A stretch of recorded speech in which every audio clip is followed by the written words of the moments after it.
Hey guys, welcome back to Timberline Tactical. Before I forget, make sure and like the channel, subscribe, hit us up on Instagram. We just got that going over there. We've got like nobody on it, but it's getting some progress there. So head over to our Instagram. There is a link there somewhere on the top of the page somewhere, something like that. Anyways, it's Timberline Tactical on Instagram. So anyways, let's talk about red dots on pistols. Okay, so red dots on rifles are kind of the gold standard now, right? Everybody uses them. There's no real question about whether they're superior optic. They absolutely are. Does that mean you shouldn't have iron sights, shouldn't train with iron sights? No, we absolutely should have iron sights. We absolutely should train with our iron sights. But most of our training, let's just be real, is done with red dots. Okay, so pistols are a little bit different because pistols run into a slightly different category. Now, red dots have a lot of advantages when it comes to training new shooters.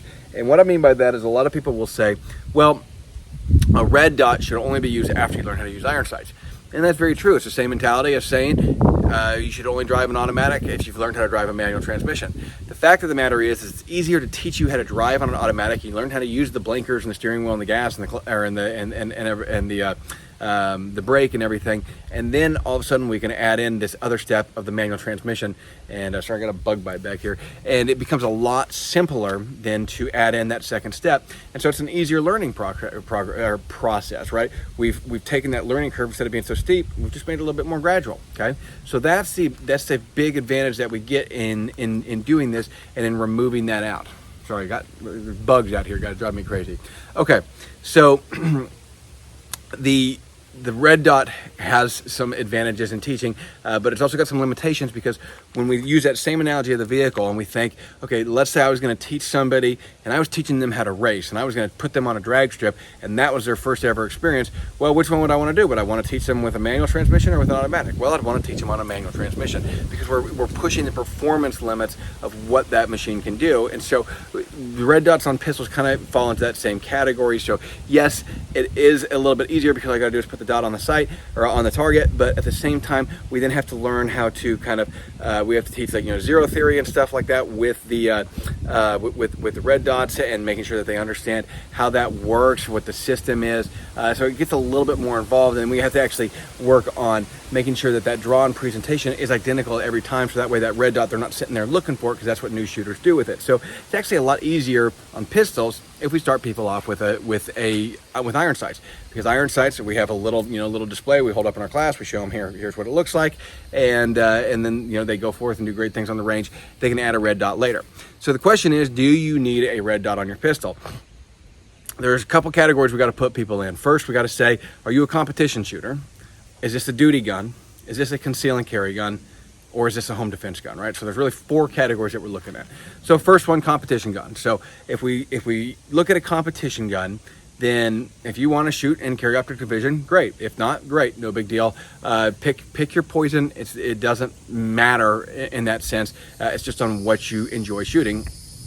And I tend to like to compete with what I carry and what I use, so I would make those mesh in that sense. But other than that, it's up to y'all to decide what you want to do. Now, as far as a carry gun, right? So you can see here, this is my carry gun, Shadow System CR920. I do not have a red dot on it.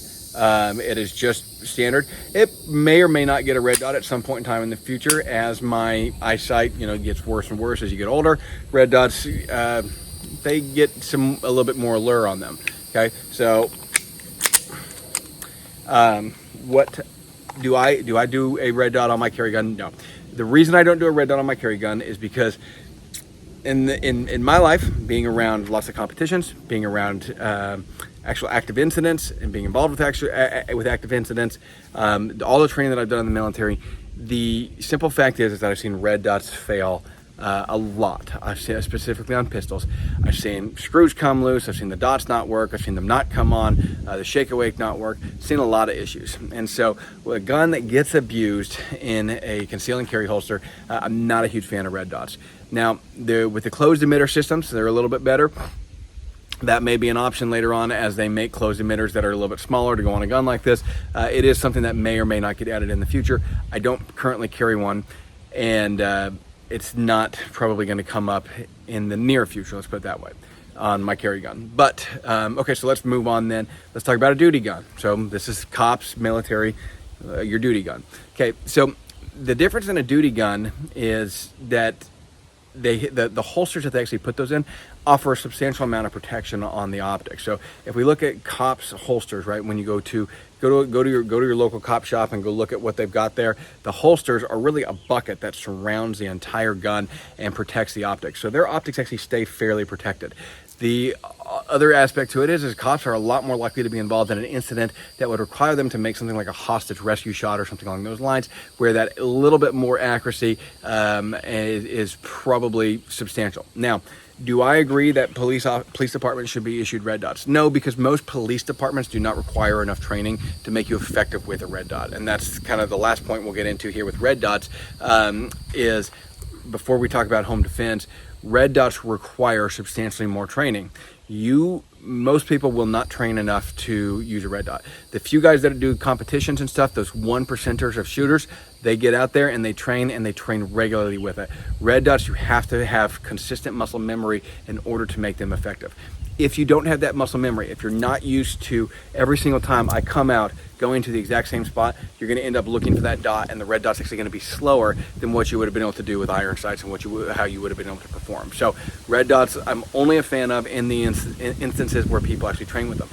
Most law enforcement do not end up training with them. That doesn't mean all of them. There are some phenomenal law enforcement. There's a ton on the Wilson Combat Team with IDPA. There are guys that actively train, that respect their job, that know that, hey, I need to get out. So don't make this out to be like I'm hating on cops. But the simple fact is cops, like a lot of military, qualify twice a year, and that's it. And that is simply not enough to be adequate with a red dot sight. You will never be proficient with it, and you will be slower with it than you would if you're going to only train that much than you would with traditional iron sights. So the same holds true with home defense. Now, home defense is a little bit different because we can take that gun, right? We can take like a Glock 34. We can put a 33 round magazine on it. We can put a whatever RMR, whatever red dot you want to put on there. I can put a Surefire X300. I can even put a suppressor on there. And I've got a pistol that then I can clear my house with. And I have a lot of availability and options with this because I'm not carrying this gun around. It's never going to fit in a holster, and we're not intending it to go in a holster. We're not intending to carry this. This isn't even a gun that we'd carry on patrol, right? It's so much bigger. Our main advantage here is that we've got something that's one-handed, and that's really what we were looking for. So the red dot in that instance would make sense, again, only if you're training with it. So that means that you actually have to pull that gun out of its safe or quick action or quick access box and actually take it to the range. The only time that people take those guns to the range is they want to show them off to their friends. Hey, look at this, look at my silencer, et cetera, et cetera. But, we don't have people bring guns like that to classes. That's not what people want to bring.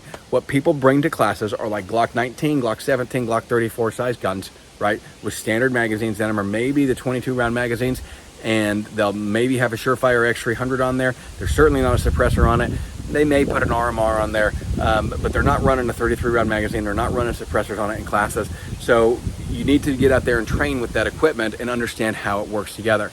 And really understand how your sights co-witness between the red dot, and especially if you're putting a can on the end of it, making sure that you actually have suppressor height sights on there.